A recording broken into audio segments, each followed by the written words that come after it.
চলবে। গল্পের নাম আমার ভাইয়ের। যে বন্ধুকে আমি এককাল রিজেক্ট করে দিয়েছিলাম সেই বন্ধু এখন বর্তমান বাংলাদেশ সেনাবাহিনীর হাই র্যাঙ্কের একজন অফিসার, মেজর মেজবাহ ইফতেখার। এই নামটা আমাকে আজ ভাবাচ্ছে ভীষণ। উনি আজ আমাদের বাসায় এসেছে ভাইয়ার ইনভাইটেশন।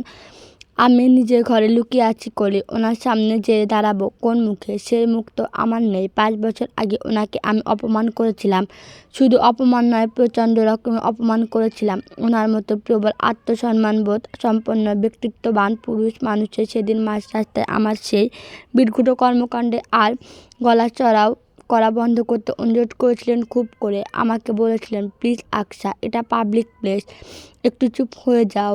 মানুষ শুনছে, দেখছে আমার দিকে কিভাবে তাকিয়ে আছে দেখো। বড্ড বেশি অপমানিত বোধ করছি, অথচ আমাকে কেউ কোনোদিন পিঞ্জ করে একটা কথা বলারও সাহস পায়নি। এলাকায় এতটাই শান্ত ভদ্র ছেলে হিসাবে পরিচিত আমি, অথচ আজ তুমি আমার সব মান সম্মান ধুলিয়ে মিশিয়ে দিলে। লোকে আমাকে বখাটে ভাবছে, যদিও আমি তা নয়। ভালো লাগার কথা জানানো বুঝি অপরাধ? ঠিক আছে, তোমাকে আমি এই প্রথম এবং শেষবার বললাম, আর কখনো তোমার সামনেও আসবো না। তবুও দয়া করে একটু চুপ করো আকসা। সবাই আমাকে খারাপ ভাবছে। এই জটিল কথাগুলো নিজের মান সম্মানের খাতিরে উনি আমাকে অবলীলায় বলে দিয়েছিলেন। শত আকুতি মিনতি করে আমাকে থামাতে পারেননি। আমি তো রীতিমতো লোক জড়ো করে ফেলেছিলাম। একটা কেচ্ছা হয়ে যাচ্ছিল সেদিন।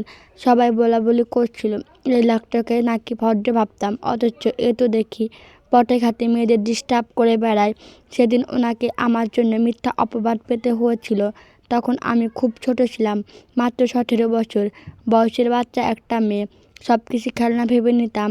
তাই ওনার প্রপোজাল নিয়েও প্রচণ্ড হাসি তামাশা করেছিলাম। কিন্তু বড় হওয়ার পরে ধীরে ধীরে বুঝতে পেরেছি উনি আসলেই উচ্চবাচ্য করার মতো তেমন কিছুই বলেনি সেদিন আমাকে, বরং খুব ভদ্রভাবে জানিয়েছিলেন। কিন্তু আমি কি করে ফেললাম? এখন অনুতপ্ত বোধ করছি।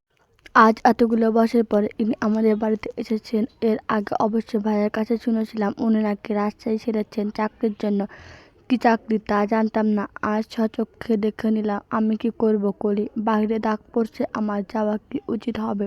আকসা ঘরের মধ্যে প্রচণ্ড উদ্গ্রীব হয়ে পায়চারি করছে, নখ কাটছে দাঁতে। অস্থির হয়ে পড়লে এই কাজটা করার বাজে অভ্যাস রয়েছে ওর। কলি ফোনের ওপাশ থেকে ঠান্ডা মাথায় বলল, বাইরে যা আকসা, একদিন না একদিন তো তার সামনে তোকে পড়তে হবে। সেই সাক্ষাৎকার না হয় আজই হলো। তুই যে অনুতপ্ত বোধ করছিস এটা যথেষ্ট। প্রয়োজন পড়লে ক্ষমাও চেয়ে নিবি। উনি আমাকে মাফ করবেন বলে মনে হয় না। আমি একটা বড় অন্যায় করে ফেলেছি। ওনার মতো প্রবল আত্মসম্মানবোধ সম্পন্ন ছেলের সাথে উনি কি এত সহজেই ভুলে যাবে? বাইরে গিয়ে দেখ তো আগে, হতে পারে এতগুলো বছরে সব কিছু ভুলে টুলে গেছে। তুই নার্ভাস হবি না, হাসি মুখে কথা বলবি, কেমন? আচ্ছা তাহলে যা, গিয়ে সাক্ষাৎ করে আয়। সাক্ষাৎকার কেমন হয় এসে জানাবি আমাকে। ঠিক আছে আকসা। ও আকসা।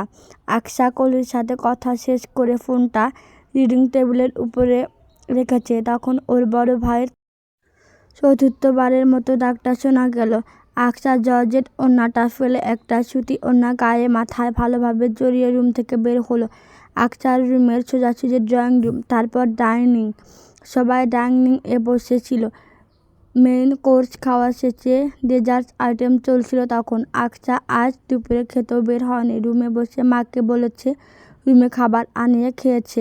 আকসা ধীর পায়ে এগিয়ে গিয়ে ড্রয়িং রুম থেকেই উঁকি দিয়ে দেখলো ওর ভাইয়ের পার্শ্ববর্তী চেয়ারে মেজবা বসে আছে, আইসক্রিমের কাপে চামচখানা নাড়াচাড়া করছে। পাশে ওর বড় ভাই ইরফান মেজবাকে কি যেন একটা ব্যাপারে কথা বলছে। মেজবা ঠোঁটের কোণে সেই চিরপরিচিত একরাশ মুগ্ধকর হাসি লেগে রয়েছে।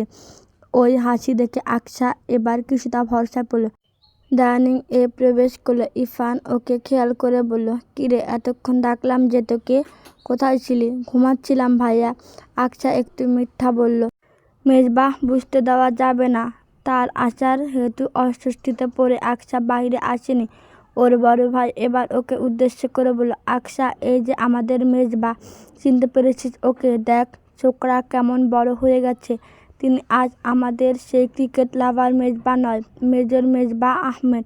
মেজবা, ওকে মনে আছে তোর? মেজবা এবার মুখটা উঠিয়ে আকসার দিকে তাকালো। চোখে চোখ পড়তেই আকসা বলল, আসসালামু আলাইকুম।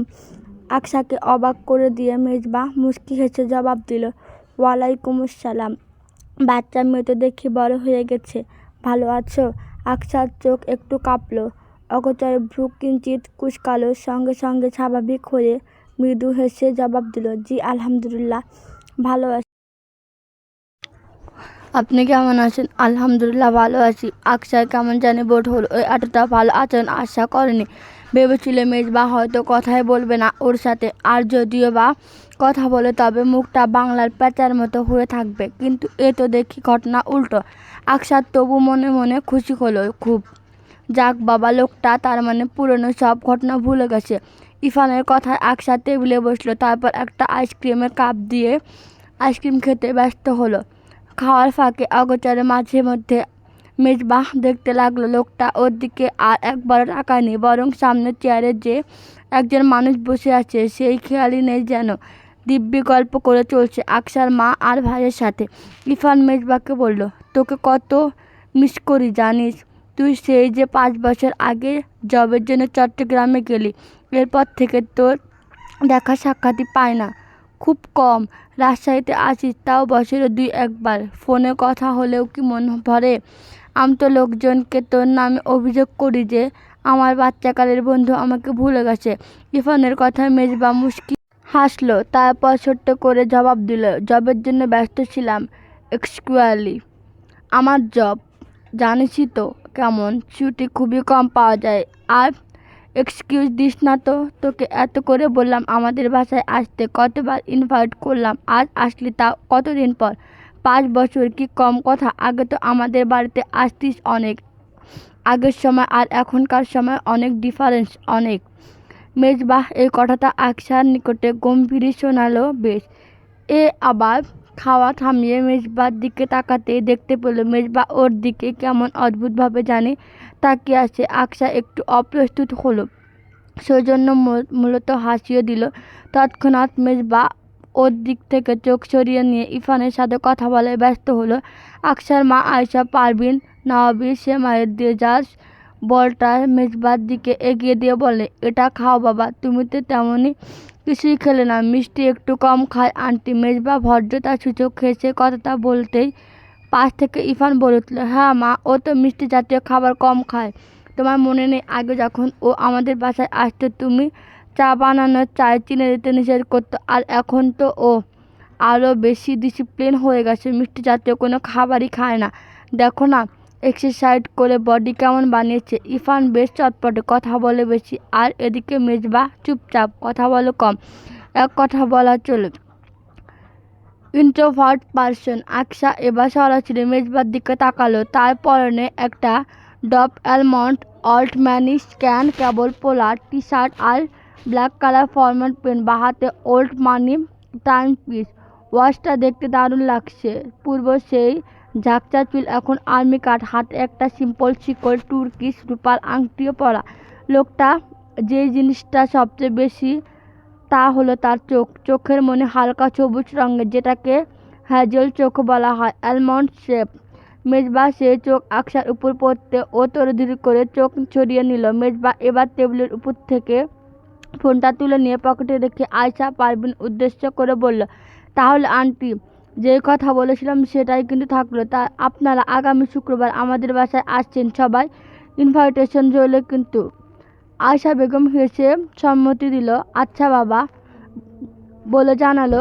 ইরফান একটু বাধা দিয়ে বলল, তুই তো এখানে আছিস দিন 15 মতো, আমরা না হয় লেট করে যাব। লেট করা যাবে না আন্টি, এখন আমাদের বাসায় যায়নি, মামুনি কিন্তু তোদের জন্য অ্যারেঞ্জমেন্ট করবে। শিওর আসবি শুক্রবার? আমি কনফার্ম ধরে নিলাম, তুই না আসলেও সমস্যা নেই, আন্টি গেলেই হবে।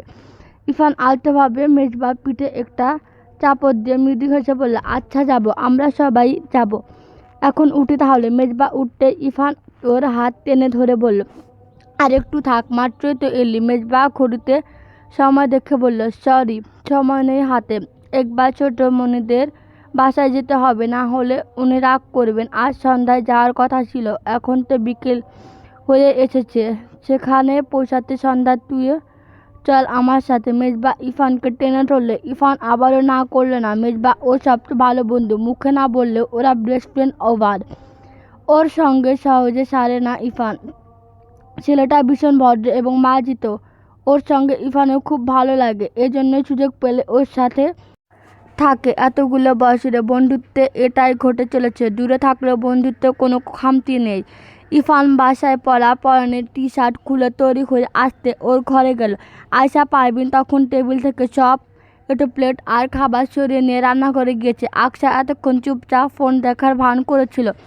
এবার সবাই যেতে খেয়াল করলো ডাইনিং এ শুধুমাত্র ও আর মেজবা ইফতেখার। ওর হঠাৎ এবার ক্ষমা চায় কথাটা মাথায় এলো। চটপট মেজবার দিকে তাকালো। মেজবা ফোন কল করছিল তখন। আকশাকে গুরুত্বপূর্ণ কেউ হিসাবে যেন ধরছেই না ও, এমনটাই বোধ হলো আকশার। তবুও ও ক্ষমা চাওয়ার জন্য কথা বলার চেষ্টা করলো হালকা কাশি দিয়ে। যখন মেজবার মনোযোগ আকর্ষণ করতে পারল না তখন হালকা স্বরে ডাকলো, মেজবা। মেজবা তৎক্ষণাৎ মুখ তুলে আকশার মুখে পানে তাকিয়ে বলল, মেজবা ভাইয়া ওকে? জি।